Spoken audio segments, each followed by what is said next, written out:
Hello friends, welcome back to my channel. ఇప్పుడే లైవ్లో updates చూశానండి. ఏం జరిగింది, మనం ఇంతకుముందు ఏం మాట్లాడుకున్నామంటే ముగ్గురు సీట్లో ముగ్గురు చీఫ్స్ కూర్చున్నారు. వాళ్ళు ముగ్గురుని సెలెక్ట్ చేసుకున్నారు. బేబక్క నిఖిల్ టీంలో, యష్మి టీంలో వచ్చి శేఖర్ భాష గారు అని మాట్లాడుకున్నాము. ఈ నైనికా టీంలోకి వచ్చేసి నబీన్ గారు సెలెక్ట్ అయ్యారు. ఇంకా మిగతా కంటెస్టెంట్లు ఎవరెవరు సెలెక్ట్ చేసుకోవాలనేది నెక్స్ట్ అప్డేట్లో చెప్తాను అన్నాను కదా. ఇప్పుడే లైవ్లో మనకి అందిన నేను చూసింది ఏంటి అంటే ఎవరెవరి టీంలో ఎవరెవరు జాయిన్ అయ్యారంటే నిఖిల్ గారి టీంలో వచ్చి సోనియా గారు, నెక్స్ట్ ఆల్మోస్ట్ బేబక్ గారు అంత ముందు నుంచే ఉన్నారు. ఇంకా కొత్తగా అసలైంది అందరూ ఎదురు చూసేది వెయిట్ చేసేది మణికంఠ ఎవరి టీం సెలెక్ట్ అవుతారు అనుకుంటే నిఖిల్ గారు సెలెక్ట్ చేసుకున్నారు మణికంఠ గారిని. చూడాలి మణికంఠ గారిని ఎలా వేగుతారో, ఇక మీదట టాస్కుల్లో ఎలా పార్టిసిపేట్ చేస్తారో.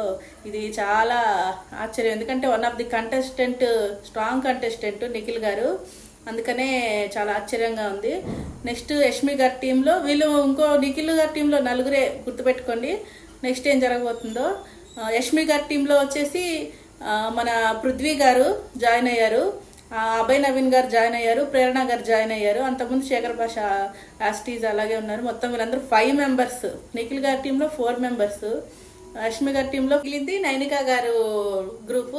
వాళ్ళు ఎవరెవరు సెలెక్ట్ అయ్యారంటే సీతక్క గారు, నవీన్ గారు, విష్ణుప్రియ గారు, ఆదిత్య ఓం గారు, ఇంకా నైనికత కలిపి మొత్తం 5 మెంబర్స్.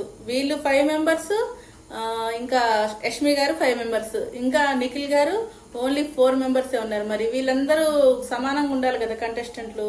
అందుకని బిగ్ బాస్ గారు ఏదో మెలిక పెడతారు అనుకుంటానే ఉన్నాను, మెలిక పెట్టేశారు. ఏందా మెలిక అంటే ఈ 5 మెంబర్స్ అలా ఒక సమానంగా ఉండడం కరెక్ట్ కాదు. నెక్స్ట్ మీ ఇద్దరు టీంలో నేను తర్వాత మీరు పోటీ పడాల్సి ఉంటుంది, ఇద్దరు టీంలు. అందులో సరైన ఎవరైతే విన్ అవుతారో వాళ్ళని మీరు టీమ్గా ఏర్పడాల్సి ఉంటుంది. ఈ లోపల మీరు రెస్ట్ తీసుకోండి అని చెప్పి బిగ్ బాస్ గారు అంతటితో ఎండ్ చేస్తారు. అక్కడికి నెక్స్ట్ టాస్క్ ఏమైద్దో, ఎలా సెలెక్ట్ చేసుకుంటారో, ఎలా ఆడతారో చూడాలి. నా ఛానల్ని వాచ్ చేస్తూనే ఉండండి. Keep watch time. నా బెల్ ఐకాన్ కానీ మీరు క్లిక్ చేసినట్లయితే నా నోటిఫికేషన్స్ అని మీకు వస్తాయి. ప్లీజ్ సబ్స్క్రైబ్, లైక్ చేయండి.